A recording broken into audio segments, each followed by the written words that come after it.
മഴക്കെടുതിയിൽ തമിഴ്നാട്ടിലെ വിവിധയിടങ്ങളിൽ വ്യാപക നാശനഷ്ടങ്ങൾ.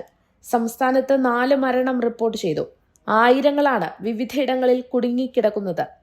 രക്ഷാപ്രവർത്തനങ്ങൾ നടക്കുന്നുണ്ടെങ്കിലും വെള്ളത്തിൽ മുങ്ങിയ പലയിടങ്ങളിലും രക്ഷാപ്രവർത്തകർക്ക് ഇനിയും എത്താനായിട്ടില്ല. തിരുനെൽവേലി, തൂത്തുക്കുടി തുടങ്ങി തെക്കൻ പ്രദേശങ്ങളിലെ ഗ്രാമങ്ങളും പട്ടണങ്ങളും റോഡുകളും മുങ്ങിയിരിക്കുകയാണ്. പലയിടങ്ങളിലും റെയിൽ, റോഡ് ഗതാഗത സംവിധാനങ്ങൾ ഭാഗികമായി തടസ്സപ്പെട്ടു. 4 തെക്കൻ ജില്ലകളിലെ താഴ്ന്ന പ്രദേശങ്ങളിൽ താമസിക്കുന്നവരെ ദുരിതാശ്വാസ കേന്ദ്രങ്ങളിലേക്ക് മാറ്റി. തൂത്തുക്കുടി വിമാനത്താവളത്തിൽ നിന്നുള്ള 8 വിമാന സർവീസുകൾ റദ്ദാക്കി. തൂത്തുക്കുടി ജില്ലയിൽ ട്രെയിൻ ഗതാഗതം താറുമാറായി. അതിനിടെ തിരുച്ചെന്തൂർ, തിരുനെൽവേലി സെക്ഷനുകൾക്കിടയിൽ ശ്രീവൈകുണ്ഠപുരം സ്റ്റേഷനിൽ നിർത്തിയിട്ടിരിക്കുന്ന ചെന്തൂർ എക്സ്പ്രസ് ട്രെയിനിനുള്ളിൽ കുടുങ്ങിയ കുട്ടികളടക്കം 500ഓളം പേരെ രക്ഷിക്കാൻ ശ്രമം തുടരുന്നു. ഗർഭിണിയായ സ്ത്രീയും 1.5 വയസ്സുള്ള കുഞ്ഞും ഉൾപ്പെടെ 4 യാത്രക്കാരെ സുരക്ഷിതമായി എയർലിഫ്റ്റ് ചെയ്ത് മധുരയിലേക്ക് കൊണ്ടുപോയി.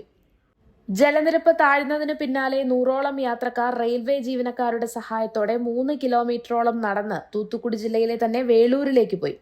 NDRF സംഘവും ഇവർക്കൊപ്പമുണ്ട്. വേളൂരിൽ നിന്ന് വഞ്ചി മണിയാച്ചി സ്റ്റേഷനിലേക്ക് ബസ്സിൽ പോകും.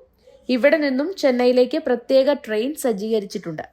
ആരോഗ്യസ്ഥിതി മോശമായ യാത്രക്കാരെ ഹെലികോപ്റ്ററുകൾ ഉപയോഗിച്ച് രക്ഷപ്പെടുത്താനാണ് നീക്കം. യാത്രക്കാരെ സുരക്ഷിത സ്ഥാനങ്ങളിൽ എത്തിക്കാൻ 13 ബസ്സുകളും സജ്ജമാക്കി. ദേശീയ ദുരന്ത നിവാരണ സേനയുടെ 2 സംഘങ്ങൾ യാത്രക്കാരെ സുരക്ഷിത സ്ഥാനങ്ങളിൽ എത്തിക്കുന്നതിനുള്ള ശ്രമങ്ങൾ നടത്തിവരികയാണ്.